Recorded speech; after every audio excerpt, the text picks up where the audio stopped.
তাকদীর নিয়ে প্রিয় ভাইয়েরা বিচলিত হবেন না। আপনার তাকদীরে যা আছে আপনি পাবেন, যা নাই কোশ্চিনকালেও পাবেন না, ফুল স্টপ। আপনার তাকদীরে যা আছে আপনি পাবেন, না পেয়ে আপনি দুনিয়া থেকে যাবেন না, ফুল স্টপ। আর আপনার তাকদীরে যা নাই সারা দুনিয়ার মানুষ মিলে আপনাকে দিতে পারবেন না। এই চিন্তাটা আগে মাথার মধ্যে সেট করেন। এই দুনিয়ার জীবনে আপনার দুনিয়ার বাড়ি গাড়ি, টাকা পয়সা, রিজিক, ব্যবসা বাণিজ্য, স্ত্রী সন্তান, এইগুলোকে নিয়ে এত বিচলিত হওয়ার কিছু নাই। আপনার আমার তাকদীরে যা লেখা হয়েছে এর একটা দানা আপনি বেশি খেয়ে পৃথিবী থেকে যাবেন না। আর আপনার আমার রিজিকে যা আছে তার এক চুল রেখে আপনি দুনিয়া থেকে যাবেন না। এটাই চূড়ান্ত সত্য কথা।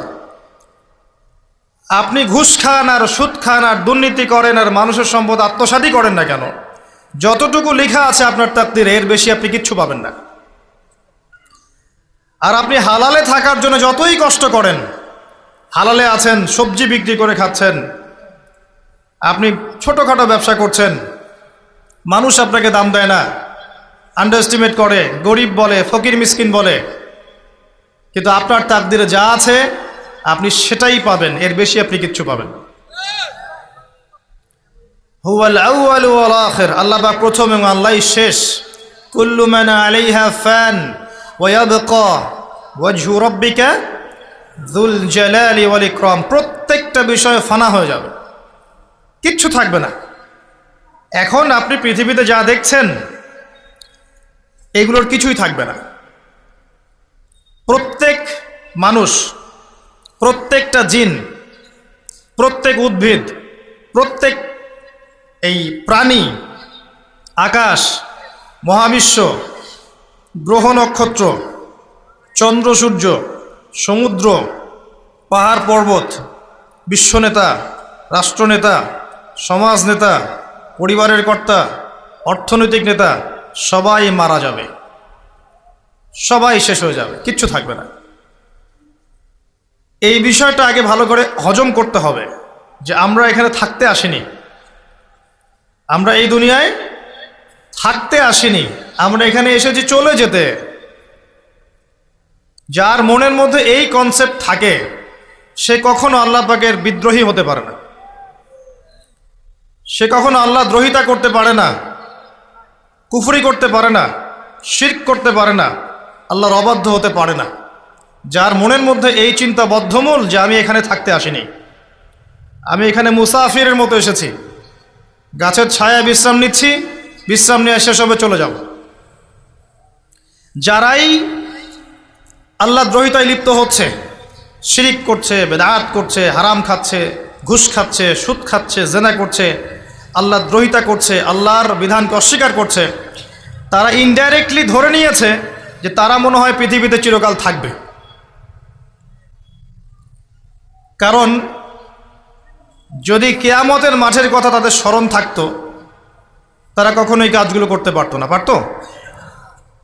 এবার আসেন, আল্লাহ পাক কলম সৃষ্টি করে তাকদীর লিখেছেন, অতএব তাকদীর নিয়ে প্রিয় ভাইয়েরা বিচলিত হবেন না। আপনার তাকদীরে যা আছে আপনি পাবেন, যা নাই কোশ্চিনকালেও পাবেন না, ফুল স্টপ। আপনার তাকদীরে যা আছে আপনি পাবেন, না পেয়ে আপনি দুনিয়া থেকে যাবেন না, ফুল স্টপ। আর আপনার তাকদীরে যা নাই সারা দুনিয়ার মানুষ মিলে আপনাকে দিতে পারবেন না। এই চিন্তাটা আগে মাথার মধ্যে সেট করেন। এই চিন্তা যার মধ্যে ইনস্টল করা আছে সে আত্মহত্যা করে না কখনো, সে হতাশ হয় না কখনো, সে ভয় পায় না, আল্লাহর পথে চলতে গিয়ে পিছু পা হয় না, সে জালেমের সামনে মাথা নত করে না। যার মাথায় এই চিন্তা আছে যে আল্লাহ যা লিখেছেন এটা হবে, যা লিখেন নাই সারা দুনিয়ার মানুষ মিলে সেটা হবে না, সিম্পল। এর মধ্যে আল্লাহ পাক পরীক্ষায় ফেলবেন, ওই বিষয়টা ডিফারেন্ট। আমি অবশ্যই তোমাদেরকে পরীক্ষা করব ভয় দিয়ে, ক্ষুধা দিয়ে, সন্তানের কি ইন্তেকাল দিয়ে, ফসলের ক্ষতি দিয়ে, সম্পদের ক্ষতি দিয়ে আমি পরীক্ষা করব। কিন্তু যারা সবর করবে এবং যারা এই কনসেপ্ট রাখবে ইন্না লিল্লাহি ওয়া ইন্না ইলাইহি রাজিউন, এদেরকে আল্লাহ পাক প্রশংসা করেছেন, ইনশাআল্লাহ এরা সফল হবে। আল্লাহ পাক তাকদির লিখে ফেলেছেন, তাকদির নিয়ে টেনশন করবেন না, রিজিক নিয়ে টেনশন করবেন না। এখনকার যুব সমাজের সবচেয়ে বড় টেনশন রিজিক। একটা জব, একটা ভালো জব, একটা ভালো ব্যবসা, সে সিকিউরড লাইফ চাচ্ছে। রিজিক নিয়ে চিন্তা করবেন না। আপনার কাছে যে রিজিক আছে এটা আপনার কাছে আসবেই ইনশাআল্লাহ। হয়তো সময় লাগছে কিন্তু আপনার কাছে আসবে ইনশাআল্লাহ তাআলা।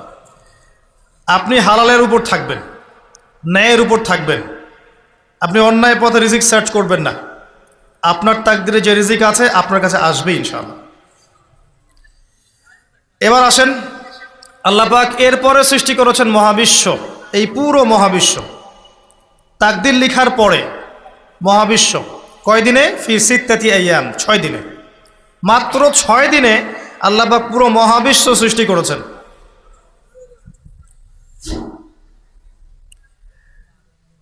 হুয়াল্লাযী খালাকাস সামাওয়াতি ওয়াল আরদা ফি সিত্তাতি আইয়াম সুম্মা ইসতাওয়া আলাল আরশ।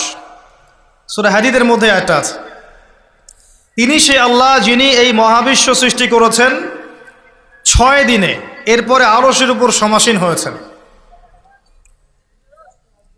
আল্লাহ পাক এর একদিন আমাদের একদিনের মতো নয়, বরং কিয়ামতের মাঠে যেদিন আমরা দাঁড়িয়ে থাকব এই দিনটা হবে আল্লাহর হিসেবে 50,000 বছরের সমান। মানুষ অস্থির হয়ে থাকবে, বিচার শুরু হচ্ছে না কেন। অপেক্ষা করা কাজটা খুব যন্ত্রণাদায়ক, তাই না? কারো জন্য অপেক্ষা করা, অপেক্ষা করে আছেন, 1 ঘন্টা পর আসবে, এলো না, আপনি অস্থির হবেন। 2 ঘন্টা পর এলো না, 10 ঘন্টা পর এলো না, আপনি অস্থির হবেন, পায়চারি করবেন, বই পড়বেন, নাস্তা খাবেন, হাঁটাহাঁটি করবেন, আপনি ব্যাকুল হয়ে যাবেন। অপেক্ষা করা একটা ডিফিকাল্ট কাজ। কিয়ামতের মাঠে মানুষ 50,000 বছর অপেক্ষা করবে, বিচার শুরু হচ্ছে না কি জন্যে। সবাই গিয়ে ধন্না দিবে, প্রথমে আদম আলাইহিস সালাম, তারপরে নূহ আলাইহিস সালাম, ইব্রাহিম, মূসা, ঈসা আলাইহিমুস সালাম। আল্লাহর কাছে একটু সুপারিশ করেন, বিচার যেন শুরু হয় অ্যাটলিস্ট। কেউ কিচ্ছু করতে পারবে না, কারণ সবাই বলবে ইয়া নাফসি, ইয়া নাফসি। দূর থেকে একজনের আওয়াজ আসবে, যিনি ইয়া নাফসি বলছেন না, যিনি বলছেন ইয়া উম্মতি, ইয়া উম্মতি। সবাই তার কাছে যাবে এবং তিনি আমাদের নবী মুহাম্মদুর রাসূলুল্লাহ সাল্লাল্লাহু আলাইহি ওয়াসাল্লাম সিজদায় পড়ে যাবেন এবং তার উম্মার জন্যে সুপারিশ করবেন। উম্মার কবিরা গুনাহগার ব্যক্তিদেরকে সুপারিশ করে তিনি জান্নাতে নিয়ে যাবেন ইনশাআল্লাহ। আল্লাহ তাকে ওয়াদা করেছেন, হে নবী, তোমার উম্মতের কোনো ব্যক্তি যদি শিরিক না করে আমার সামনে উপস্থিত হয় আমি তাকে মাফ করে দেব ইনশাআল্লাহ। হাদিসে কুদসির মধ্যেও আছে যে হে আদম সন্তান, তুমি যদি দুনিয়ার সমান পাপ নিয়ে, আসমান জমিন সমান পাপ নিয়ে আমার সামনে দাঁড়াও, কিন্তু আমার সাথে কাউকে শরিক করনি, তাহলে আমি আল্লাহ তোমার সামনে আসমান জমিন সমান ক্ষমা নিয়ে উপস্থিত হব ইনশাআল্লাহ। শোনেন, 1000-999 জন মানুষ জাহান্নামে যাবে, প্রতি 1000-999 জন মানুষ জাহান্নামে যাবে। সহিহ বুখারীর হাদিস 4 বার এসেছে। এখানে ইকুয়েশনটা এমন না যে ম্যাথামেটিক্যালি ক্যালকুলেট করতে হবে, এমন নয়। এটা দিয়ে আধিক্য বোঝানো হচ্ছে, বেশিরভাগই জাহান্নামে যাবে। এই কথা আল্লাহ পাক কিন্তু সূরা আরাফের মধ্যেও বলেছেন 179 নম্বর আয়াতে, ওয়ালাকাদ যারানা লিজাহান্নামা কাসীরাম মিনাল জিন্নি ওয়াল ইনস। একই বিষয়ে কোরআন হাদিস পরস্পর মিলে যায়। এখানে একটা বিষয় বুঝতে হবে, আল্লাহ পাক বলেছেন সূরা নিসার মধ্যে, ইন্নাল্লাহা লা ইয়াগফিরু আন ইউশরাকা বিহি ওয়া ইয়াগফিরু মা দুনা যালিকা লিমান ইয়াশা। আল্লাহ পাক তার সাথে শিরকের গুনাহ মাফ করবেন না, এছাড়া যে কোনো গুনাহ আল্লাহ পাক যাকে ইচ্ছা মাফ করতে পারেন। তার মানে যে বেশিরভাগ মানুষ জাহান্নামে যাচ্ছে তাদের আমল নামায় কোন পাপ থাকতে পারে? কথা বোঝা যাচ্ছে কি? নিঃসন্দেহে তাদের আমল নামায় শিরকের পাপ থাকবে। এটা বুঝতে আপনাকে পিএইচডি করার দরকার নাই। আল্লাহ পাক শিরক ব্যতীত যে কোনো পাপ যাকে ইচ্ছা মাফ করতে পারেন। তার মানে তারা জাহান্নামে যাচ্ছে বিকজ অফ শিরক। আমাদের মুসলিমরা এখন শিরক বোঝে না, অমুসলিমরা তো শিরক করেই। যেমন কেউ বলছে ওয়াকালাতিল ইয়াহুদ উযাইরুন ইবনুল্লাহ, ইহুদিরা বলছে উযাইর আল্লাহর সন্তান, নাউযুবিল্লাহ, শিরক। অথচ ওরাই এখন বিশ্বকে রুল করছে, তাই না? ওয়াকালাতিন নাসারা আল মাসীহ ইবনুল্লাহ, নাসারা বলছে যে ঈসা ইবনে মারইয়াম আল্লাহর সন্তান, তাই না? অথচ ওই সভ্যতাই এখন বিশ্বকে রুল করছে। যালিকা কাউলুহুম বিআফওয়াহিহিম, এটা ওদের মুখের কথা, এটা জাস্ট মুখের কথা। আবার অনেক সময় দেখা যায় যে আল্লাহকে বাদ দিয়ে আমরা মাধ্যম পূজাও করছি। অমুসলিমরা তো শিরক করছেই, যারা মুসলিম তারা দেখবেন আল্লাহকে বাদ দিয়ে মাধ্যম পূজা শুরু করেছে। মাজারের পূজা করছে, কবরের পূজা করছে, মৃত ব্যক্তির ওসিলায় পার পাওয়ার চেষ্টা করছে। মুসলিম থেকে দেখবেন তাকদীরকে অস্বীকার করছে, আল্লাহর হালালকে হারাম করছে, আল্লাহর হারামকে হালাল করছে। মুসলিম থেকে দেখবেন যে হাতে একটা আংটি পরেছে, ভাই কী জন্য পরেছেন? এই রোগ ভালো হবে আমার। গলায় একটা বালা ঝুলিয়েছে, কোমরে একটা মাদুলি, ভাই এগুলো কেন? এগুলোতে রোগ ভালো হবে। মুসলিমদের কথা বলছি, অমুসলিমদের কথা বাদ দেন। যারা বলছে আল্লাহর সন্তান আছে ওদের কথা তো বলার দরকার নেই আমাদের, কারণ এগুলো স্পষ্ট শিরক। তবে এতটুকু বলি যে 25শে ডিসেম্বরে যারা বলেছে মেরি ক্রিসমাস, বলেছে না?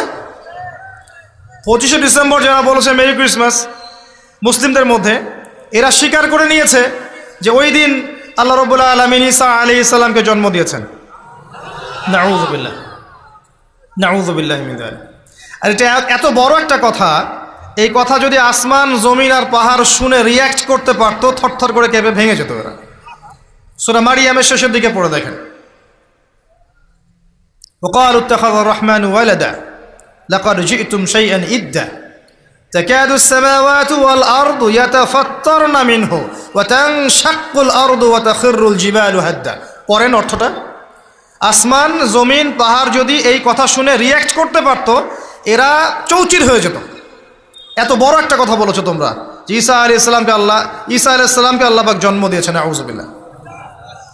তো এরা তো শিরক করছেই। মুসলিমরাও দেখবেন এই যেগুলো বললাম, আল্লাহকে বাদ দিয়ে অন্যের কাছে দোয়া করছে, আল্লাহকে বাদ দিয়ে অন্যকে সেজদা করছে, আল্লাহকে বাদ দিয়ে অন্যের কাছে নজর মানত করছে, আল্লাহকে বাদ দিয়ে অন্যের জন্য জবাই করছে, আল্লাহর তাকদীরকে অস্বীকার করছে, আল্লাহর হালালকে হারাম করে নিচ্ছে, আল্লাহর হারামকে হালাল করে নিচ্ছে।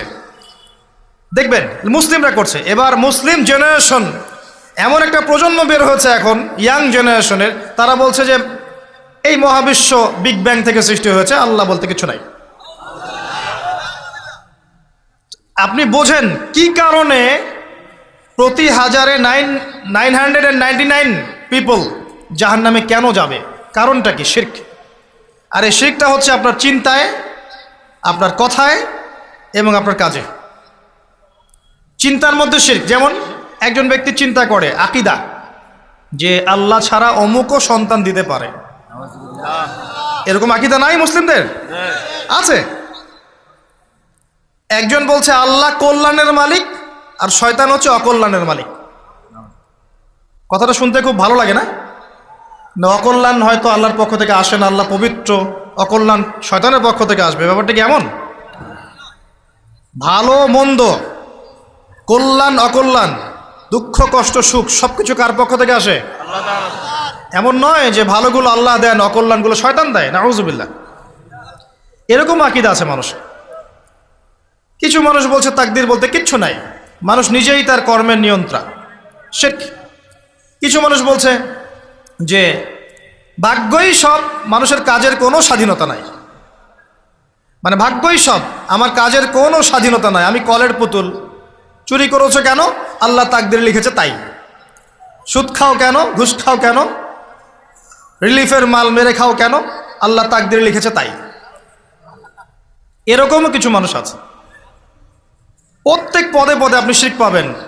আপনি আল্লাহকে ছাড়া সেজদা দেখতে পারবেন, আল্লাহকে ছাড়া মানুষ নজর করছে, মানত করছে, কসম করছে, কোরবানি করছে, সেজদা করছে, দোয়া করছে এবং ওসিলা পূজা করছে যে আল্লাহ বাদ দিয়ে অমুকে আমাকে পরকালে পার করিয়ে দিবে।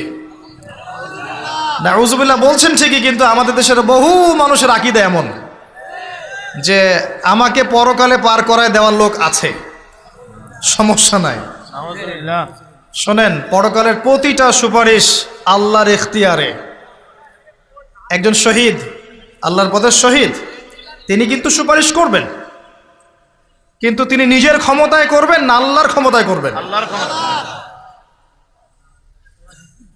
আলেম, হাফেজ, আল্লাহর পথের যারা মুজাদ্দিদ ছিলেন, আল্লাহওয়ালা আউলিয়া মানুষ, নবীগণ, সিদ্দিকগণ, সুহাদা, সুপারিশ করবেন নিজেদের ক্ষমতায় না আল্লাহর ক্ষমতায়?